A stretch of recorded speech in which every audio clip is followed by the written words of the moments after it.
Cemeteries or graveyards are heavily associated with ghosts, demons, and other creepy creatures. And it's commonly said, if you visit them in odd times, you might come back with a lifelong trauma that won't let you sleep for months. But still, people tend to go there in the name of adventure. I'd say stupidity. Then even gets paid back in a way that's good enough to never make them think about visiting graveyards again in their whole lives. Today, I've got 3 real-life horrible incidents that happened, ending up having a nightmare in real life. Hold tight onto your bed as we're about to begin.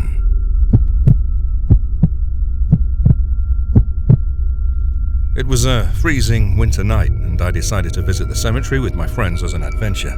There was the grave of a woman named Colson.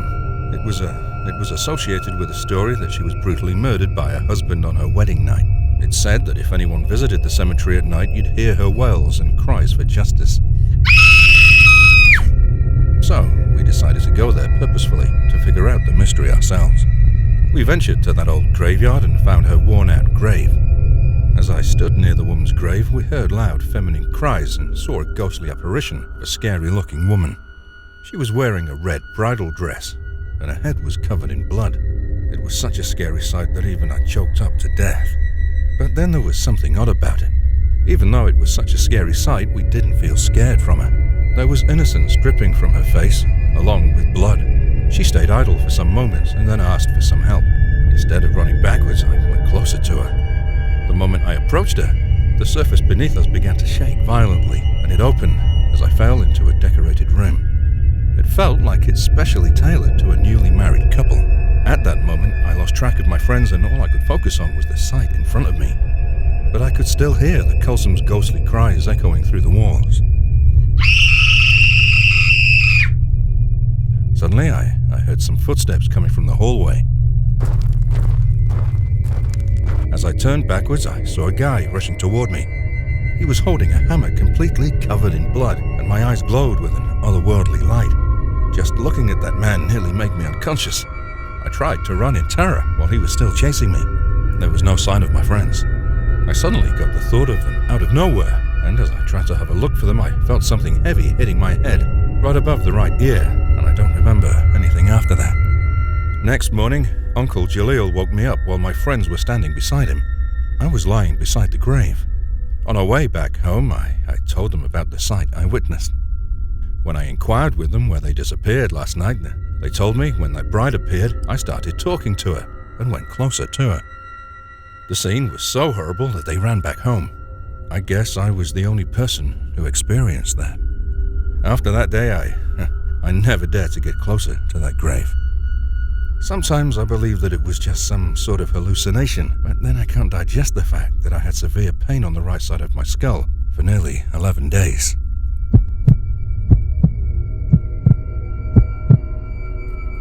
I'm Anthony, a 54-year-old archaeologist. This story dates back to 2008 when I was 29 years old. I was young and passionate about doing something big. There was a deserted graveyard around 15 miles from our town. There was an old temple that was associated with demons and stuff, but if I viewed it from an archaeologist's perspective, it was a historical site that's been undiscovered. I believe it was a treat for me, but I was afraid to go there all alone. So I contacted some of my young friends, and a group of 4 archaeologists decided to visit the cemetery. It was a normal winter morning, and we decided to go there early in the morning. It was a bit foggy there. The weather was pleasant, so it felt calming. But once I started heading toward the temple, things started to stumble. I encouraged my fellows and kept walking through the cemetery. When I was around 50 meters away from the temple, I had a glimpse of 5 to 6 shadowy figures moving in the distance. I tried to focus so I could get a closer look, but they seemed to vanish into thin air and then reappeared, but on another side. Suddenly, I heard a shrill voice calling out to us.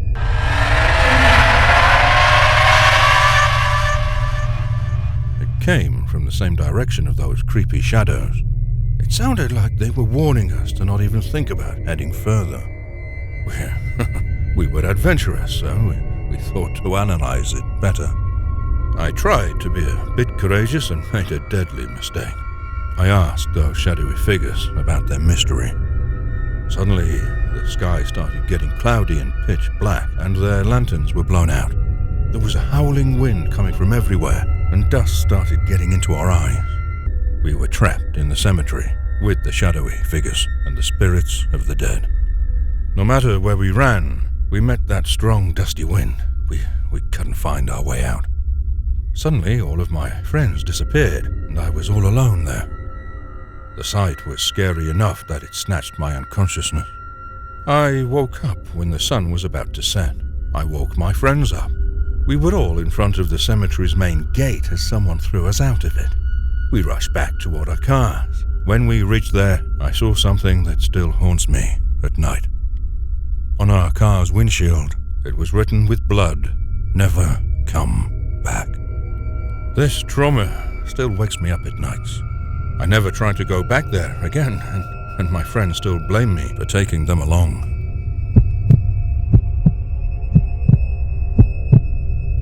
I'm John Bell, a farmer who lives with my family in a small town in Tennessee.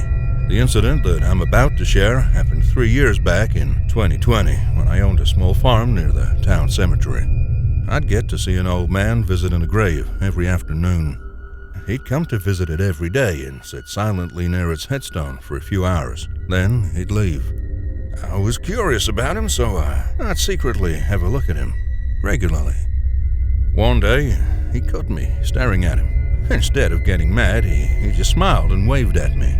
I waved back and started coming towards the farm. As he arrived, I welcomed him and he asked my name. We chatted for a while, and it turned out that the man, whose name was Richard, had been visiting his wife's grave every day ever since she died. I found it really touching, so we talked for a while, and then Richard left. Later that evening, I told my wife Casey about Richard and his dead wife. A few days later, Casey brought lunch to the farm for me. While we were talking and having lunch, I saw that Richard was staring at us from the graveyard.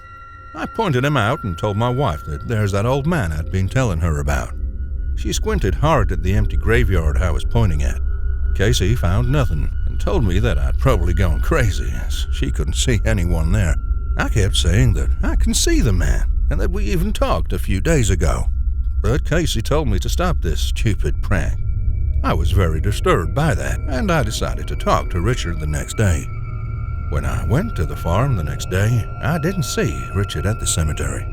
Without a second thought, I started walking toward the cemetery and then reached the spot where Richard usually sat every day. I found an ancient headstone of a woman, Amelia Dines, who died in the year 1854. And right next to her grave was another grave that had the name Richard Dines carved on its headstone. The year of Richard's death was 1868. On seeing this, I ran to my home and never looked back. I sold my farm and moved to another town. Since that day, I've been trying to figure out why only I could see him.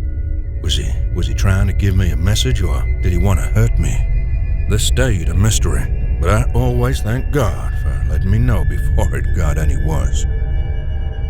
I know it sounds like something out of a movie, but these were real-life traumas that happened to 3 of our followers.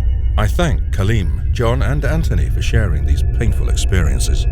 If anything like that ever happened to you, and you're willing to share, we're always ready to hear you out.